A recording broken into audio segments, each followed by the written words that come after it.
Saudara, hari ini kita akan belajar dari kisah Naaman yang bisa kita baca di dalam kitab 2 Raja-Raja 5 ayat 1-27.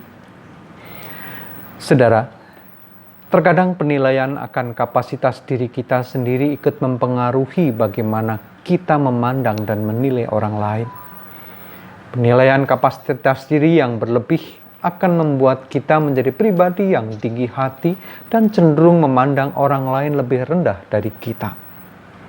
Dan sebaliknya, penilaian diri yang terlalu rendah akan cenderung membuat orang memandang orang lain lebih tinggi dari dirinya sendiri, sehingga dia merasa rendah diri atau minder.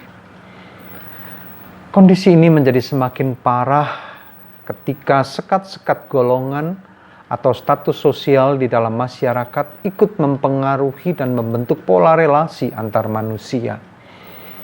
Pada dasarnya hal ini adalah wajar dan alamiah. Sehingga proses pendewasaan pada dasarnya adalah ketika orang belajar untuk memandang diri sendiri dan orang lain secara proporsional atau secara sebagaimana mustinya, serta kesanggupan untuk saling menerima dan menghargai segala keberadaan masing-masing orang. Agar relasi antar manusia bisa terjalin atas dasar nilai-nilai kemanusiaan dan bukan atas dasar nilai-nilai yang lain, seperti atasan bawahan ataupun uang dan jasa. Saudara, kisah Naaman memberikan pembelajaran yang sangat berharga tentang bagaimana menghargai manusia atas dasar nilai kemanusiaan. Naaman adalah seorang panglima tentara Aram. Jelas, dengan predikat ini, Naaman adalah seorang pejabat tinggi dan orang yang terhormat. Dengan kapasitas diri semacam ini sebagai orang yang berpangkat, bukan hal aneh kalau Naaman menjadi tinggi hati dan memandang rendah orang lain. Apalagi jika orang itu adalah bawahannya. Namun ternyata tidak demikian yang terjadi. Setidaknya 2 kali kita membaca di dalam bacaan kita, narasi kita, bagaimana Naaman cukup rendah hati untuk mau mendengar masukan dari orang lain, bahkan yang kapasitas dirinya jauh di bawah dia. Yang pertama kita bisa lihat ketika Naaman bersedia mendengar masukan dari seorang perempuan Yahudi yang bekerja di dalam rumah tangga Naaman. Ketika perempuan Yahudi ini menceritakan keberadaan Elisa yang dia yakini sanggup untuk menolong dan mengobati Naaman. Seorang dengan minoritas ganda seperti ini, yaitu sebagai Yahudi dan seorang perempuan. Namun minoritas ganda yang melengkapi identitas pekerja rumah tangga ini ternyata tidak membuat Naaman memandang masukan dari pelayannya ini, tidak menyepelekan dan mengabaikan masukan ini. Terlepas dari keinginan Naaman untuk sembuh, masukan itu sesungguhnya sangat berisiko. Mengingat yang mengusulkan adalah seorang perempuan yang berkebangsaan Yahudi yang notabene adalah musuh bangsa Aram. Apalagi ketika Naaman harus masuk ke wilayah Yahudi untuk berjumpa dengan Elisa.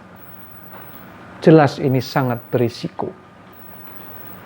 Lalu hal kedua yang bisa kita jumpai di sana adalah saat Naaman kecewa karena Elisa ternyata tidak menemui Naaman. Ataupun juga melakukan tindakan pengobatan seperti yang Naaman bayangkan. Elisa hanya menyuruh Naaman melalui hambanya untuk masuk ke sungai Yordan. Yang Naaman anggap air itu kotor. Jauh lebih bersih sungai di negerinya. Namun saudara, Naaman yang kecewa ini, dia mendapatkan masukan dari pengawal-pengawalnya ketika mereka mengingatkan Naaman. Bukankah itu hal yang mudah? Hanya menyelam 7 kali di sungai itu. Mendengar masukan ini, Naaman bersedia. melakukan itu.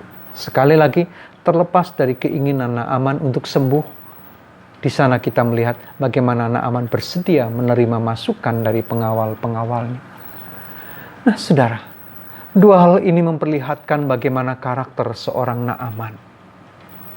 Tingginya pangkat dan kedudukan tidak membuat Naaman mengabaikan ataupun memandang rendah orang lain.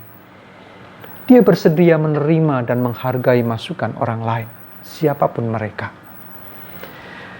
Kisah Naaman ini mengajar kita bagaimana nilai saling menghargai mampu menciptakan kehidupan yang lebih baik. Sembuhnya Naaman menggambarkan betapa kehidupan yang baik lahir dari sebuah proses, dan itu dimulai dari kerendahan hati dan kebesaran jiwa Naaman untuk mampu dan bersedia menghargai orang lain. Sikap Naaman ini timbul karena Naaman mampu menempatkan dirinya sedemikian rupa sehingga tingginya kedudukan dan pangkat tidak menjadi nilai penggerak di dalam hidupnya. Nilai kasih dan penghargaan, itulah yang menjadi penggerak di dalam diri Naaman, sehingga ia mampu membangun relasi dengan orang di sekitarnya sebagai relasi menghargai antar manusia. Bukan relasi atasan dan bawahan, apalagi relasi uang dan jasa, tetapi murni relasi antar manusia yang saling menghargai dan saling mengasihi.